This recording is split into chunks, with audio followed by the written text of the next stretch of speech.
जयदेव जी ने कहा मैया मैं कैसे मान जाऊं, मैं कैसे विश्वास कर लूं कि आप आ गई हो तालाब में। तो गंगा मैया ने जयदेव जी से कहा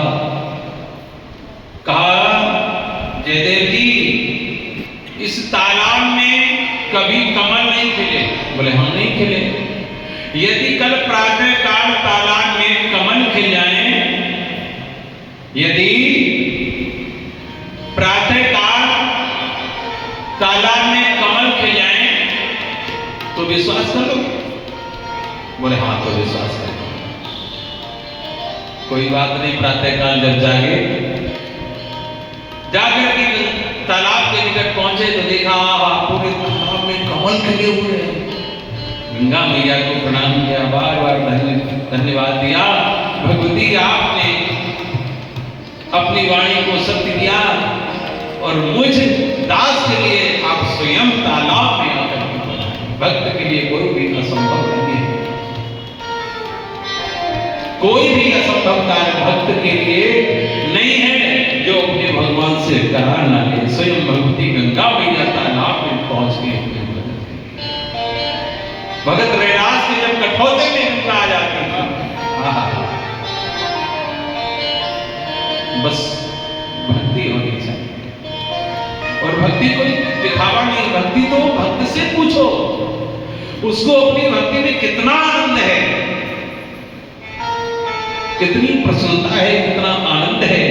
आपने देखा होगा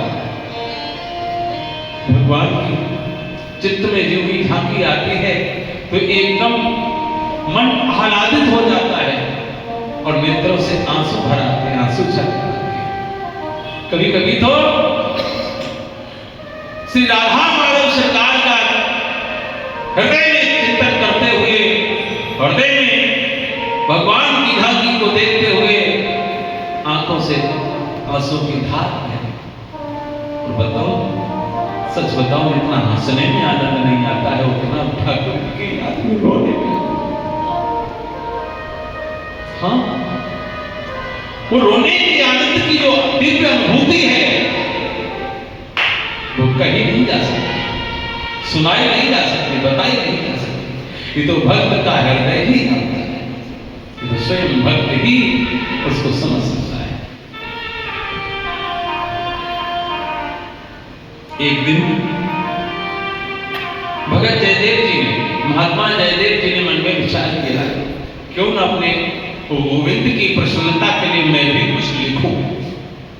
एक बात और बता दूं, गोस्वामी नाभादास जी ने अपने छप्पे के द्वारा जयदेव जी को कवि नहीं लिखा, कवि वर नहीं लिखा, कविराज राज को नहीं लिखा। जो संसार के लोगों के लिए लिखता है वो कवि होता है, जो भगवान के लिए लिखता है वो कविराज होता है, लेकिन गोविंद को प्रसन्न करने के लिए जो लिखता है वो कविराज राज होता है। गोस्वामी नाभादास जी की जो अपनी सोच है वो ये है, तो कविराज राज जयदेव जी के लिए लिखा है। जयदेव जी ने मन में विचार किया गोविंद की, मेरे गोपाल की प्रसन्नता किसमें है, तो इस भावावेश में आकर के, इस भावावेश में आकर के जयदेव जी ने एक रचना प्रारंभ की जिसका नाम ही, जिसका शीर्षक रखा, जिसका नाम रखा है गीत गोविंद है। और गीत गोविंद लिख रहे थे भगवान श्री राधा रमण बिहारी लाल के उस दिव्य पावन चरित्र का अपनी रचना के माध्यम से संस्कृत भाषा में श्लोक में पंक्तिबद्ध करके लिखते हैं। और जानते हो भैया अमरजीत जी एक दिन कल्पना कर रहे कि ठाकुर जी श्री जी का श्रृंगार स्वयं अपने करकमलों से कर रहे हैं और श्री जी का जो दिव्य श्रृंगार कर लिया तो मेरे गोविंद आग्रह करते हैं भगवती श्री राधा जी से, श्री जी से कि हे देवी अब आप अपना चरण मेरे मस्तक पर रख दो। इस घटना में खोए हुए हैं कविराज राज महात्मा जयदेव जी, लेकिन अब इसको विचारों में तो आ रहे हैं, उस प्रसंग में तो पहुंच गए हैं, किंतु पंक्तिबद्ध कैसे करें वो इस श्लोक में शब्द नहीं आ पा रहे हैं, बन नहीं पा रहे हैं, वो शब्द नहीं आ पा रहे हैं जो कि वह श्लोक की लाइन पूरी हो जाए। कहां तक लिख दिया? स्थल कमल गजनम, स्थल कमल गंजनम हृदय रंजनम जनित रति रंग प्रभावम भड़मसृणवाणि करवाणि च दद्यम सरसल सदरक्त कराम। दो लाइनें हो गई, तीसरी भी होने जा रही, आधी रह गई है। क्या? स्मर गरल खंडनम मम शिरसि मंडनम। आधी हो गई, आधी नहीं हो पा रही पंक्ति पूरी। जयदेव जी बहुत कोशिश कर रहे लेकिन नहीं आ रही। पद्मावती जी से कहा, पद्मा क्या करूं, आगे की लाइन नहीं पूरी हो रही।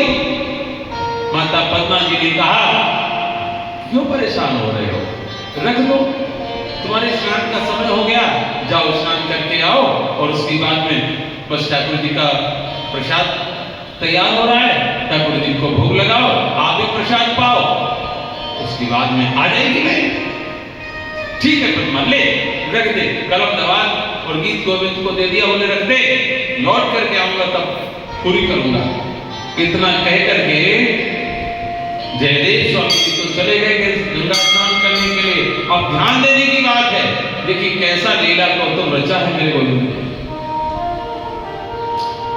जानते हो जयदेव स्वामी जी का घर से निकलना हुआ और स्वयं गोविंद का जयदेव जी का स्वरूप बना करके जयदेव जी के घर में प्रवेश करने का हुआ। स्वयं जयदेव जी का वेश बना करके ठाकुर जी पहुंच गए और पद्मा से बोले, पद्मा ला गीत गोविंद देना, कलम दावत देना।